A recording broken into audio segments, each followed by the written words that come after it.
SC बेनिफ्राय फिसाय थैजानाय बेनिफ्राय फिजिकेलि उइक डिसेबल पार्सन मा होनगोन बर'नि हेन्डिकेप ना बर'नि मा होनगोनथाय अंगहानि ना मा होनो बेखिनि ग्रुपनो पिजिआर हाखौ होनायनि बेबस्था खालामदों। गोजोननाय मोनदों। आं गोजोननाया मोननै धरननि मोनदों। मोनसेया जादों जोङो बिटिसिनि खौसेथि गोरोबलायनाय आरो जौगानाय बे थांखिजों जोंनि इयुन जिउखौ रैखाथि होनायनि थांखिजों जोंनि इउपिपिएल दोलोआ मानगोदो प्रमद बर' बिथांनि दैदेननायाव साफ्रोमबो बिपिएफनि दैदेनगिरिफोरजों जों सावरायगासिनो दङ खौसेथिनि थाखाय।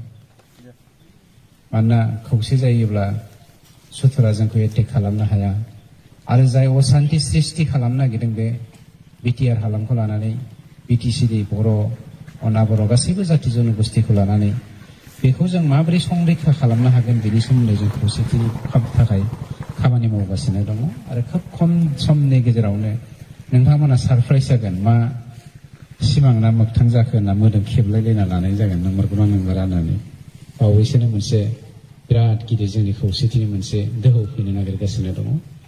जेखियानो जाथों नैथि खोन्थाया जादों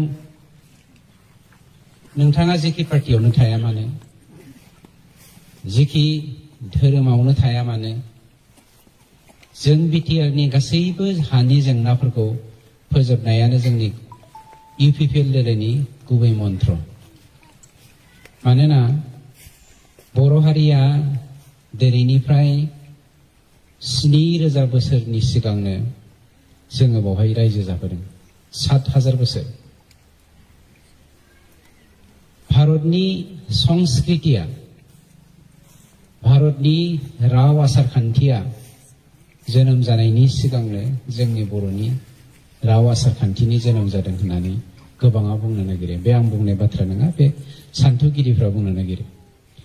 बर' बिमाफ्रा जोंनि बिब' बिनानावफोरा गावनि मिजि मिजि आसिजों दांमोन फिथोबनिफ्राय बा थुलानिफ्राय खुन्दुं थुननानै सोंसे सोंनानै दासे दानानै हरसेनि गेजेरावनो गाब फोननानै दावहायाव गावनि बिसायफोरखौ गावनि बिदाफोरखौ गावनि फंबायफोरखौ गावनि आंगोफोरखौ हगार हरोमोन। जायनि जाहोनाव दिनै जोंनि बर'नि गेजेराव रोनसुन्द्रि मोसानाय ना रोनसुन्द्रि मोसानाया दङ बे जोनोम जादों।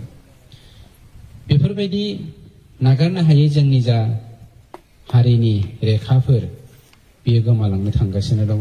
बेनि गुबै थांखियानो जादों आंजों नोंथांजों जों साफ्रोमबो जयै खौसे जायैनि जाहोन।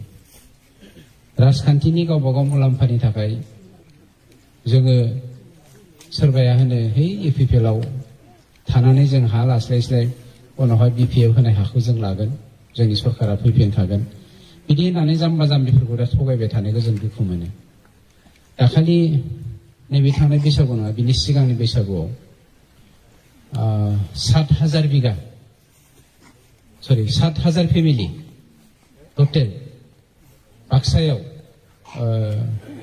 जोंनि स्पिकारनि समस्तियाव आरो मा समस्ति मोनलाय बागानपारा समस्तियाव आं बैसागुनि प्रग्रामाव एबसुनि प्रग्रामाव थांदोंमोन। बावहाय मोननै ग्रुप फैदों हानि जेंना लानानै, जेरै नोंथांमोना दा हानि जेंना लानानै जों सावरायदों। बेवहाय जोङो हानि जेंनाखौ जेरैखि जायाबाबो जोंनि सरकारनि दिनावनो फोजोबगोन होननानै जों एसुरेन्स होदों। बे बर' हारसानिल' खोन्था नङा, गासैबो हानि जेंनाखौनो। मोनसे पार्टिया दाना बादा होदों, ओइ प्रमदारि फेरेंगानि आखाइजों होनाय हाखौ लायो नामाब्रा थांनाङा होननानै। 7,000नि गेजेराव 5,000 बिपिएफ सापर्टार, 2,000 बिपिएफ सापर्टार, 5,000 इउपिपिएल सापर्टार। दाना 5,000 एप्लाइ खालामनानै दा जोंनियाव सेक्रेटारियेटआव सफैबाय। दाखालि 400 बेसेबांबा माबानि दा आंनाव दंफैयो। इसिआव पास खालामनानै एप्रुभ खालामगोन नेक्स्टआव बेखौ।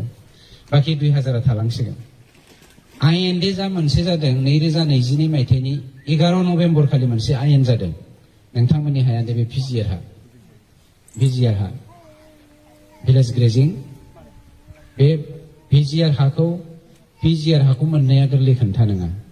2022 मायथाइनि 11 नभेम्बर खालि मोनसे आयेन बानायदों जे मिशन बसुन्धरा होनो आसामिसाव जोङो मिशन बैसुमुथि होननानै दा बेवहाय बानायदों बे मिशन बैसुमुथिनि गेजेरजों एसटि एससि बेनिफ्राय फिसाय थैजानाय बेनिफ्राय फिजिकेलि उइक डिसेबल पार्सन मा होनगोन बर'नि हेन्डिकेप ना बर'नि मा होनगोनथाय अंगहानि ना मा होनो बेखिनि ग्रुपनो पिजिआर हाखौ होनायनि बेबस्था खालामदों नै दाखालि 2022 सननि 11 नभेम्बराव दा बेखौ लानानै जों दा हाखौ होनायनि सिस्टेम खालामगासिनो दङ आरो बे सिमनाया जेब्ला बारलांगोन गभर्नमेन्टआ जुदि गुबुन रुल बानायबावोब्ला government of India government of आसामा नोंथाङा हाखौ बहानिफ्राय मोनगोन बायसान्स जुदि बिपिएफआ फैफिनाब्ला फैफिनगोन होननाथ' बुंनो हाया 17 बोसोर होनो हायाखै मा गामिमोन